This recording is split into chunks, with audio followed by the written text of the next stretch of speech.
Now you're hired. You're on the fire department. Consider yourself a lifetime athlete the whole time you're on this job, because what other job other than maybe military, maybe police? I don't think there's any forces that sleep during their job, but at night, 2 a.m, and get a fire, you're going from dead sleep to 100,000 miles an hour, your heart's racing, getting your gear on and going into a structure, pulling hose, fighting fire, or on the roof, making a hole.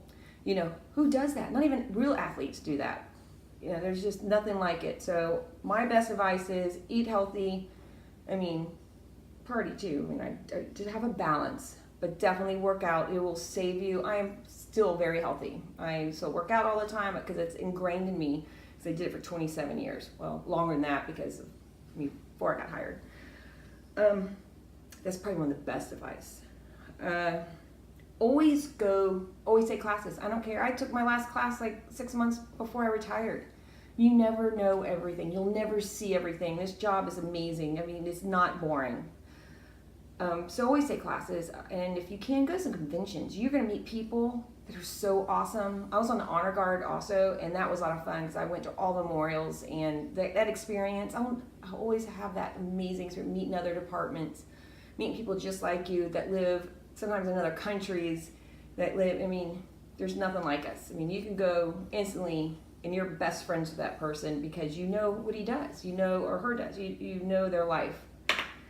But yeah, always take classes, always learn, train, all that. You can learn from bad leaders as much as the good ones.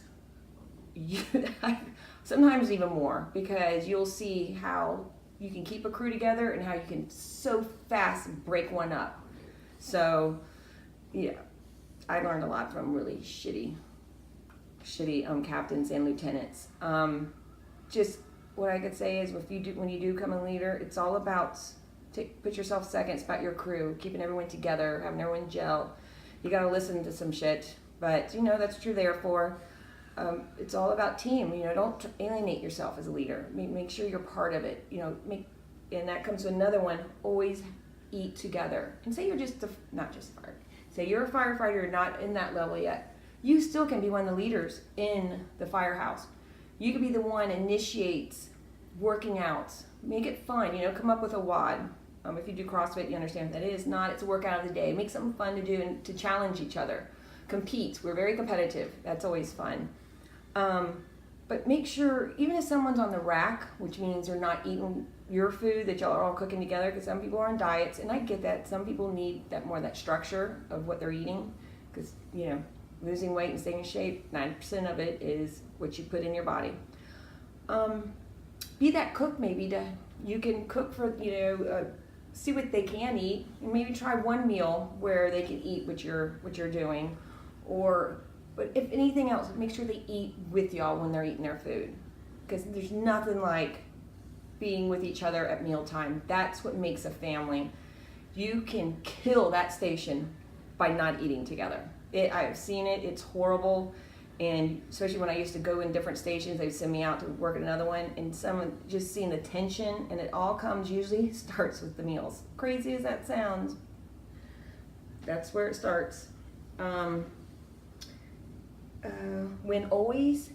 When you are in trouble, you did something, trust me, I've been in trouble. And the best thing you can do, don't lie, own it. Be a man, be a woman, and say, yes, I did that. I will learn from it. I will never do it again. It was my fault. Don't try to blame someone else and say it was someone else's fault. Say, listen, it's my fault for not knowing, or not telling them, no, we're not doing this. I take all blame. I should have said something. I don't care. Whatever it is, they are more impressed if you own it, and more than likely you won't get fired or get written up. And if you do get written up, it's in there for a couple months, maybe 10 days, depending on the severity. Always tell the truth and man up.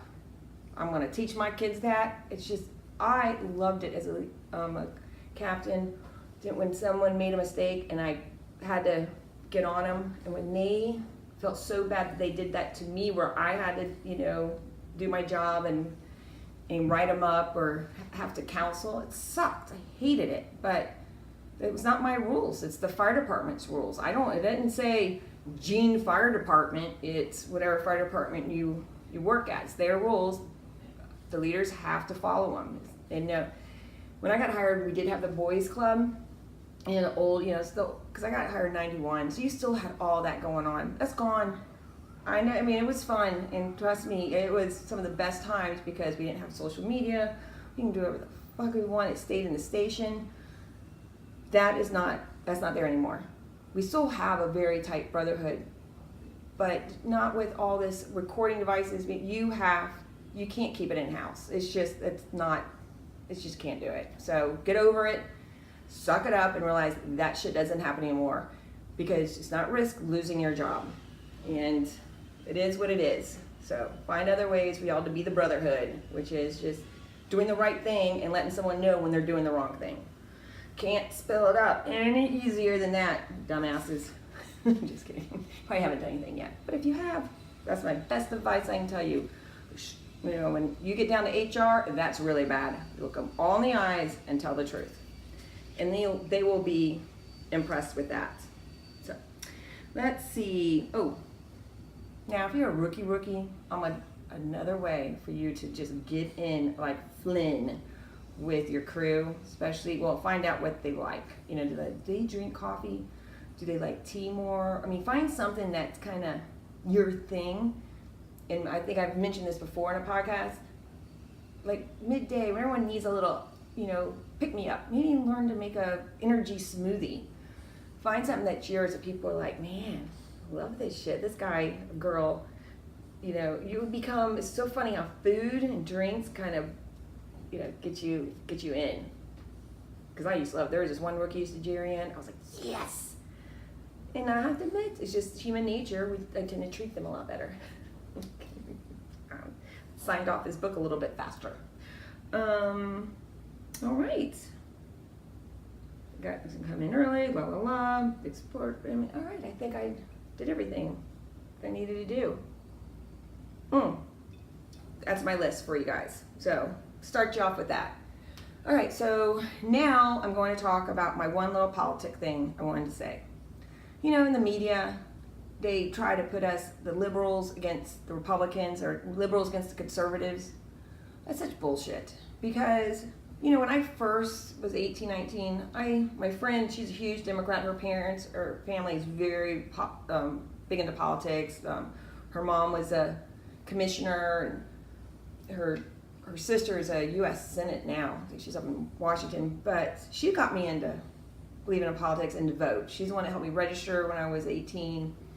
But I didn't know what I was. I really didn't know I was a conservative until I was older, because it all has to do with your beliefs. I didn't know what I believed in. And she stayed true to her Democratic beliefs, because that's how she was raised, and that's who she is. And pretty much all my friends were in high school. My sister and I, we tend to go the conservative route, just how we were raised. And then for the longest time I was independent, because there's a lot I like in both sides. As I've gotten older and had kids, I'm definitely conservative. I'm pretty much, and there are some things I like, but, wholeheartedly I'm a conservative. So we all went to Nantucket about 6 months ago, and my sister, because a couple of my friends are really big on Facebook, their opinions. I don't do that. I tend to more not put my beliefs out there. I'm not going to change anyone's mind.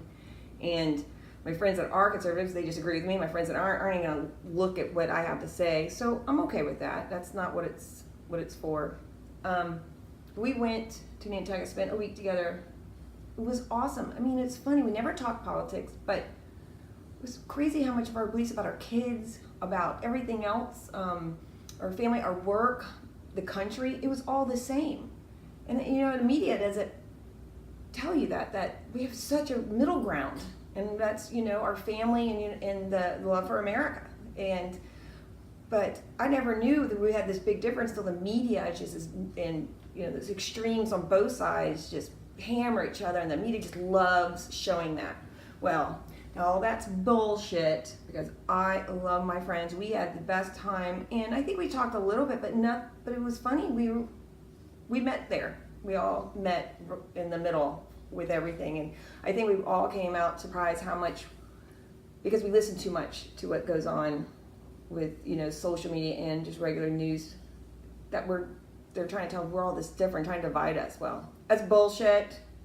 Me being a very strong conservative and love for the military, and not saying, and they love military, but they don't like saying all that crap. So I'm saying it.